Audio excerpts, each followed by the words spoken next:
আজকে এই ভিডিওতে দেখাবো কীভাবে একটি 6 পিন সকেট কানেকশন করতে হয়।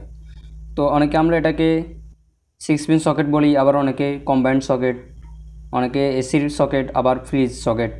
তো আমরা এক একজন এক এক নামে এটাকে বলে থাকি। তো যাই হোক, মূলত এই সকেটটি কীভাবে কানেকশন করতে হয় আজকে ভিডিওতে আমি আপনাদেরকে সেটি দেখাবো। তো খুবই সহজ এই সকেটটি কানেকশন করা। তো আপনাদের বাসা বাড়িতে হয়তো ফ্রিজ আছে, অথবা মোবাইল চার্জ দেওয়ার জন্য এখনকার মোবাইল যেগুলো সেগুলোর মধ্যে 3 পিন প্লাগ থাকে।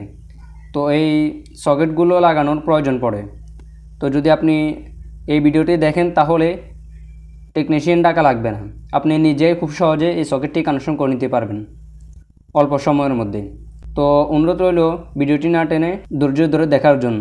তো ভিউয়ার্স, এখন আমরা এই সকেটটি কানেকশন করব। তো দেখতে পাচ্ছেন এখানে 3টি প্লাগের জন্য দেয়া আছে, আর উপরে 2টি। আর এখানে যে পিনগুলো দেয়া আছে ল্যাপটপ কিংবা অন্যান্য প্লাগ লাগানোর জন্য। উপরে একটি ইন্ডিকেটর আছে, যার মাধ্যমে আমরা বুঝতে পারবো যে আমাদের বোর্ডের মধ্যে লাইন আছে কিনা। যখন আমরা সুইচটি দিব তখন এখানে ইন্ডিকেটরটি জ্বলবে। তো কানেকশনটি করার আগে যখন আমরা এটিকে উল্টো করব, তখন এখানে দেখতে পাচ্ছেন এটি হচ্ছে 13 অ্যাম্পিয়ার। তো 13 অ্যাম্পিয়ার লোড নিতে পারবে এই সকেটটি। আর এটি হচ্ছে 250 ভোল্ট, যে ভোল্টটি আমাদের বাসা বাড়িতে সাধারণত থাকে। তো এটি কানেকশন করার পূর্বে একদম সর্বপ্রথম আপনারা যে কাজটি করবেন সেটি হচ্ছে এরকম একটি তার নিয়ে নেবেন। তো তারটি কালো হোক কিংবা লাল হোক, যে কোনো কালারের হলে হবে, একটি তার হলে কাজটি হয়ে যাবে। তো আমরা তারটি এখানে দেখতে পাচ্ছেন এটি হচ্ছে সুইচ। তো এই সুইচটির নিচে টার্মিনাল থেকে আমরা এল যে টার্মিনালটি দেখা যাচ্ছে এই টার্মিনালের মধ্যে এই লাইনটি আমরা কানেকশন করব। তো আমরা এই লাইনটি কানেকশন করে ফেলি।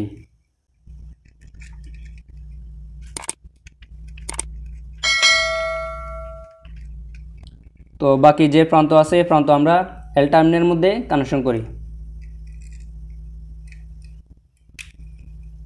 তো লাইনটি অবশ্যই আমরা খুব ভালোভাবে টাইট করব, যাতে করে লুজ কানেকশন না থাকে।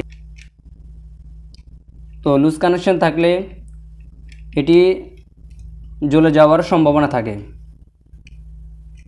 তো দেখতে পাচ্ছেন আমরা লাইনটি কানেকশন দিয়ে দিছি।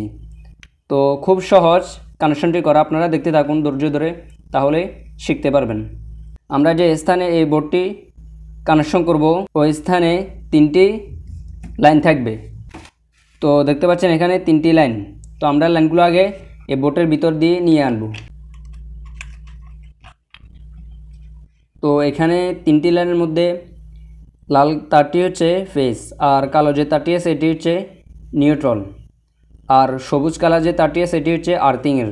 তো আপনাদের বাসা বাড়িতে যদি আর্থিং থাকে তাহলে অবশ্যই আর্থিং লাইনটি কানেকশন করবেন, আর যদি না থাকে তাহলে অবশ্যই আর্থিং লাইনটি আপনারা কোনো টেকনিশিয়ানের মাধ্যমে লাগিয়ে নেবেন।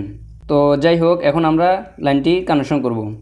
তো এখানে যে লাল তারটি আছে ফেজ, তো আমরা সর্বপ্রথম এই লাইনটি সুইচের উপর যে টার্মিনালটি আছে এই টার্মিনালের মধ্যে কানেকশন করব।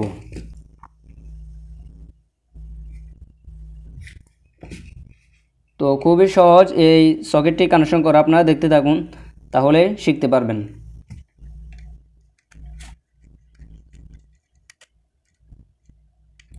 তো আমাদের ফেজ লাইনটি কানেকশন করা শেষ। এখন আমরা নিউট্রাল যে লাইনটি আছে লাইনটি কানেকশন করব। তো এটি আমরা এখানে দেখতে পাচ্ছেন এন, এন মানে নিউট্রাল।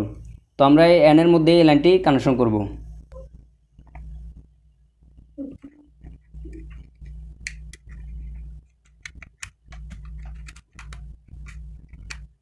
তো ভিউয়ার্স, আপনারা দেখতেই পাচ্ছেন আমি নিউট্রালটি কানেকশন দিয়ে দিছি। তো এখানে এখন একটি টার্মিনাল বাকি আছে। তো এখানে দেখতে পাচ্ছেন একটি চিহ্ন দেয়া আছে, তো এটির মাধ্যমে বোঝায় এটি আর্থিং। তো আমরা এখানে যে আর্থিং লাইনটি আছে এই লাইনটি আমরা এখন এই টার্মিনালের মধ্যে কানেকশন করব।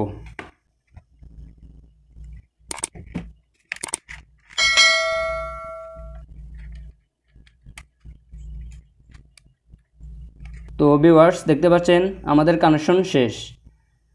তো খুব সহজ এই লাইনটি কানেকশন করা। আপনারা যদি না বুঝতে পারেন তাহলে ভিডিওটি আবার শুরু থেকে দেখতে পারেন অল্প সময়ের মধ্যে। তো এখন আমরা এই বোর্ডটি টেস্ট করে দেখব। তো ভিউয়ার্স, আপনারা দেখতে পাচ্ছেন আমি স্ক্রুলও লাগিয়ে নিছি। তো যখন সুইচটি অন করলাম তখন দেখতে পাচ্ছেন বোর্ডের মধ্যে লাইন এসে গেছে। এখানে দেখতে পাচ্ছেন ইন্ডিকেটর লাইটটি জ্বলতেছে। যখন অফ করব তখন লাইটটি অফ হয়ে যাবে। তো এভাবে খুব সহজে আপনারা সকেটগুলো কানেকশন করতে পারেন। তো ভিডিওটি যদি ভালো লাগে তাহলে অবশ্যই একটি লাইক করবেন, আর চ্যানেল নতুন দর্শক হয়ে থাকলে অবশ্যই চ্যানেলটি সাবস্ক্রাইব করে আমাদের সঙ্গে থাকুন।